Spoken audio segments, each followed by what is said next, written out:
and welcome to an Am I the Jerk video. Now, don't worry, the video will not be spoiler free, it's just the beginning minute or so that will be spoiler free so I can actually be found in the algorithm. I apologize. Now the first story is called Am I the Jerk for Asking About My Cat. My boyfriend and his ex-girlfriend and I all live together in a 2-bedroom apartment. Already, don't know why he's still living with his ex, but you know, pop off I guess. My boyfriend recently broke up with his ex-girlfriend just before getting together with me. His ex-girlfriend didn't take it well and is refusing to move out. I mean, there's a good chance she's on the leash. Lease? I can't speak. There's a good chance she's on the lease, therefore she has just as much right as your boyfriend has to live there. I have tried to drop hints that she needs to leave by putting all her stuff out on the front lawn. I told my bestie about this and she thinks putting her stuff on the lawn was too much. The ex-girlfriend, in a fit of anger, mentioned something about my boyfriend having another girlfriend in addition to me. He denied it, and I went through his phone. Hold up. So, I mean, in like 5 seconds you say you were right. Like, she was right, but still. You don't look through your partner's phone. You ask them, you don't steal it and look through it without their permission. That just shows you're not trusting and you're psycho, in my opinion. And found the other woman's number. I called it and we both got into a screaming match over the phone. That woke up my boyfriend. He was mad I went through his phone and I immediately broke up with him. Justfully so. You went through his phone without his permission. It's an invasion of privacy. The next day, when I came home from work, I went to do a load of laundry and found my cat barely conscious in the washing machine. Now, this is why I wanted to talk about this. Regardless of what you believe somebody deserves, you don't fuck with animals. I can say it now, it's over a minute. You don't fuck with animals, that just automatically makes you the asshole. Immediately, the other people are the asshole. But you're not a good person either. I'm gonna finish reading the story to see if you get any better. I know you don't because I've already read it. But you're already the asshole. Everybody sucks here. I tell you that now. Everybody just fucking sucks. I took him out and held him in my arms and cried hysterically. After that, I called a house meeting and demanded somebody tell me who put my cat in the washer. My now ex-boyfriend called me crazy for asking about my cat. He, his ex-girlfriend, and my bestie and I all got into a screaming match about it. My bestie said something about seeing the ex-girlfriend by the washer. The ex-girlfriend got mad at my bestie for allegedly throwing her under the bus. I finally kicked the ex-girlfriend out in a fit of rage. Now, an animal is being abused here. Regardless of how you see these people, I don't see them in the best of light. I think they're all bad people. That cat didn't deserve it. Honestly, wish the cat gets a better living situation. I don't care about the people, just I hope the cat is good. My now ex-boyfriend and bestie then told me I was out of line for asking about the cat and for beating up the ex-girlfriend. I told them both I believed it was totally justified due to what she did to my cat. My bestie then called me crazy and psychotic. She also said she was glad she convinced the ex-girlfriend to put my cat in the washer. Man, I thought the bestie was the only competent one in this situation, but apparently no, they're all psycho. She said she did it because I agreed to live with the ex-girlfriend. Apparently she's had a crush on the ex-girlfriend and has been looking for a reason to finally come out of the closet. She was jealous because she thought the ex and I were hanging out behind her back. So am I the asshole for asking about my poor cat? Now, the question is if the OP is the asshole for asking about a cat. The answer is no. Now, the other things the OP did before asking about a cat makes the OP an asshole. The OP is not a good person. Boyfriend, awful, don't cheat on your partners. It's awful. Horrible person. Ex-girlfriend, don't abuse animals. Just don't. Leave animals alone. And bestie, also don't abuse animals because it's their fault the cat was even in that situation. Everybody sucks here for different reasons. But in terms of the question, the OP was not the asshole about asking about the cat. Now it's time for our second story. Am I the asshole and my friend did in class? Okay, me and all parties involved are 17 years old. So, the teacher gave us an assignment. She told us to go code something. It was honestly too hard. We got a hard assignment and everyone else got easy ones. So I managed to negotiate an easier task. The teacher gave us written specifications that he made that he took. I asked him to send on Discord, but he never did. Me and my friend split it 50-50. I agreed to write the code, the hard part, and he could do the rest. I wrote the code in about 40 minutes total. He had some complaints about it and made me fix it. I did it all. He didn't ask me to do the entire thing. I told him to get fucked. He needed to make the design look nicer and modified my code slightly to reverse the action that had just been done. He procrastinated the thing until the day before it was due. He then complained about how it didn't fit the specification and told me to add another column. I then added another row by mistake and sent it to him. He asked me to do his share as well, because firstly, he couldn't understand my code, and secondly, because his dad put parental controls on his computer so he couldn't code. I told him not my problem and told him to figure it out. We had an exchange on Discord, and he again begged me to do the entire thing. We met in English, and he got angry at me because I added a row instead of a column. I got angry at him and said, "You have the intelligence of a senile earthworm." We then stopped talking and did English. We next met in software, and he gave me a USB, and he did almost nothing.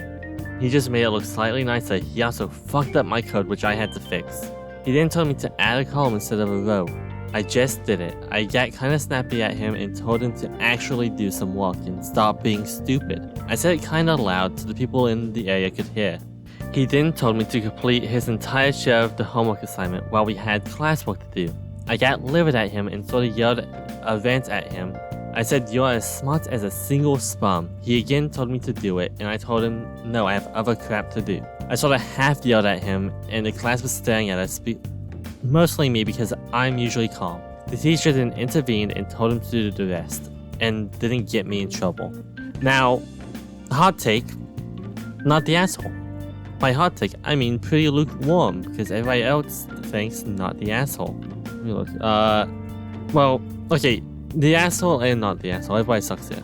Actually, now I think about it, because this is somebody he called friend early in the post for yelling at my friend during class. Yeah, so everybody sucks here. Your friend sucks for expecting you to do all the work, and you suck for yelling at him. Am I the asshole for not putting my daughter in regular high school? For context, my daughter is 15 and I had another baby during the pandemic. My daughter was very happy to help take care of the baby when I had to work again, as she was doing school online because of COVID. She is very sweet and takes care of the baby very well, and he loves her a lot. Back when she was in middle school, she was friends with some bad kids, and it made us lose our trust with her. And I also had her really, really young, so I don't want her to follow my path. She is also very pretty and looks older than she is, so I think if she was in regular school, she would attract bad attention and her life would just be ruined. Due to this and the fact that babysitting is expensive, and I would rather my baby be with her rather than a random person, I had her stay homeschooled when it was okay for kids to go back to IRL school. She's never complained or said no. This year, we figured out a way for her to be able to go to actual high school for one period while I'm home, so it works out. It is also a difficult class, so the students are not bad for her to be around. She's really good in school and she makes her own money, and she is respectful and doesn't leave the house, so I'm never worried about her being hurt. I think she's a little depressed though. Some days she locks herself in her room, obviously upset, and when she does come out, she ignores everyone. She's also very shy and has a really hard time talking to people her age, so she doesn't have many friends. I recently watched some videos from people who as a child were forced to parent their siblings because their real parents were on drugs or something. And they talked about how bad this affected their childhoods. Am I messing up my daughter? What do I do now if I am? What can I tell her to make sure she's okay and ends up okay in the future? Well, first off, maybe don't be a bitch, you're the asshole. There's no way to say it. You're controlling your daughter because you don't want to pay for childcare. You said it yourself. Babysitting is very expensive. Your words exactly. You are the asshole. There is no way to cut it other than you suck. Your daughter deserves to go to regular school if she desires to. You need to just deal with anything she may do. You are her parents. You have to take care of her. You do not have to hover over everything she does like you're a fucking helicopter. This is a tip for all parents. I'm not a parent yet. Hopefully I will be in the future, but at the moment I'm not. But the more you do this to your children, the more likely they are to rebel. The more likely they are to not talk to you after they move out.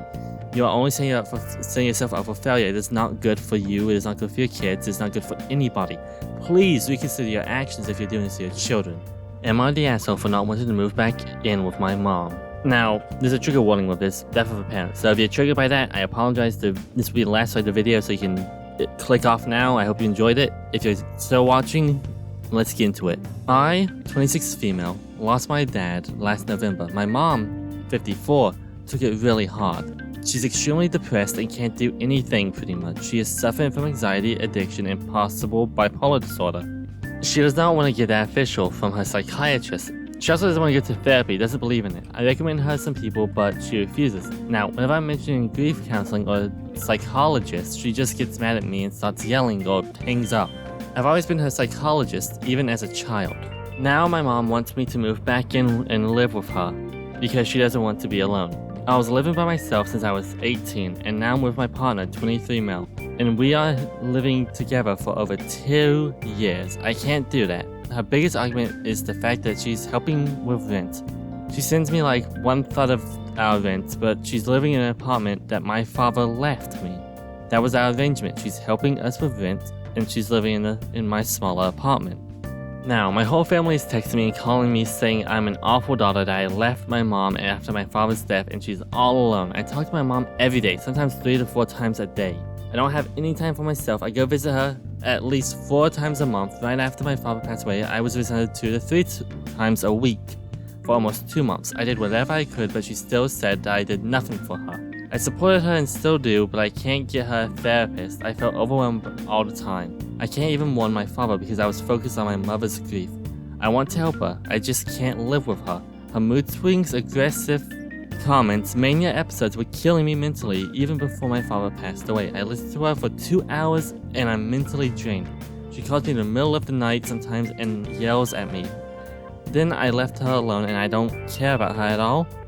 I just don't want to move back in. Am I the asshole? Now, the end of that was pretty hard to read. Although I can't tell that's because I'm illiterate or if it's the OP being bad at spelling. If it's the OP being bad at spelling, I'm kinda sorry. If it's not, then I'm not sorry because I'm just illiterate. OP's not the asshole. You are over the age of 18, you are 26, you are allowed to live wherever you want, it doesn't matter. You still talk to your mother, you're still there for your mother, therefore she's just doing that to try and guilt trip you. You are not the asshole. Thank you all for watching this video. If you like this video, please do leave a like, comment, subscribe down below, and I'll see you guys in the next one. Bye.